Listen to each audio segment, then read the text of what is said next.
For every forgotten era of history, there comes a point where everything almost shifts. Welcome back to ChronoVault, where we decode those moments that formed our world and those which could have torn it apart. It's a humid night in August 1814. Washington, D.C. was close to silent, too quiet. Families grab what they can carry with them. Horses run wildly through muddy streets.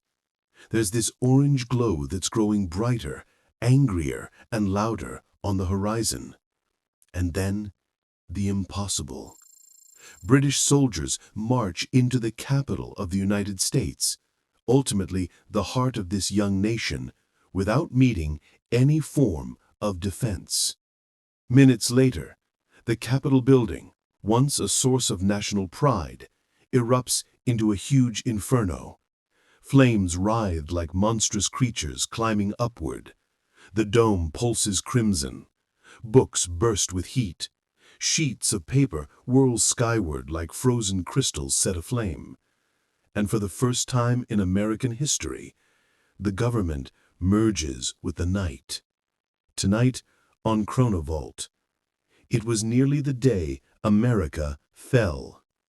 The burning of the Capitol in 1814. The road to disaster. In order to comprehend how such a nightmare situation was reached in the U.S., we must go back in time.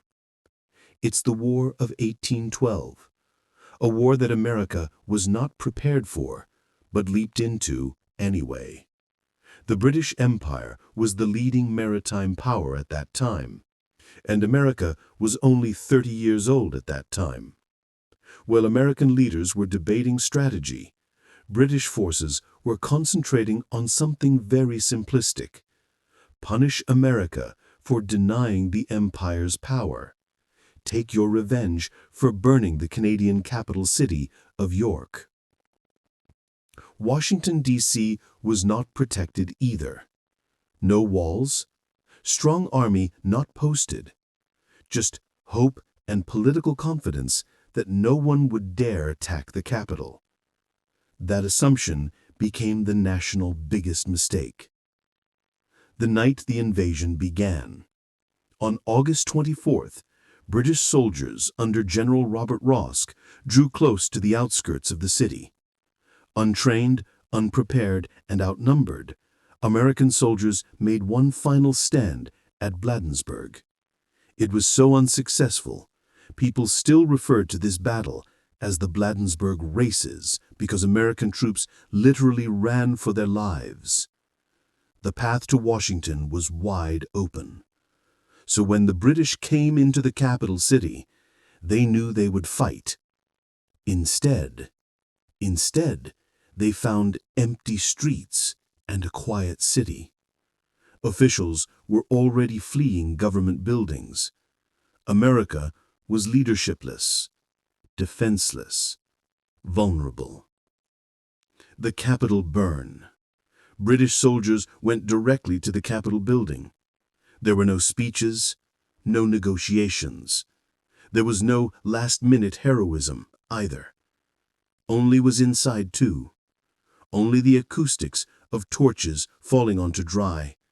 Flames erupted through the halls where laws were forged and debates stamped the identity of the nation. The Library of Congress, replete with priceless knowledge, became a firestorm. There's been book burning, book burning, book burning. People far away reported seeing a red sky. Some thought that that was the end of the United States. Some thought that the land would never recover. For the first time ever, America's democracy was literally burning. The White House burned. President James Madison was fleeing through dark roads with his wife Dolley parted from him. Dolley Madison, refusing to leave history, cut the painting of George Washington out of his frame and made off just seconds before soldiers reached the house. What happened next was brutal. British soldiers were inside the White House, ate dinner prepared for the president, and then set the building on fire. The fires turned the mansion into a black skeleton. The message was clear. If you challenge the British Empire, this is your price. A turning point not foreseen by anybody. For 2 days, Washington burned. And then nature came into play. There was a violent storm in the city. Some reported that it was a hurricane. Others thought it was God's intervention. The storm put out the fires and compelled British forces to withdraw faster than expected. Washington was almost leveled, but not eliminated. And in that survival, something was forever altered. Americans realized that their own country could fall too. And that fear brought about a new unity, a new determination, a new identity. The aftermath, how America rose again. The Capitol was rebuilt. The White House was restored.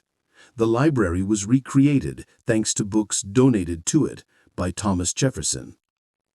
The attack was meant to break America, but actually solidified it. Out of those ashes emerged a stronger nation.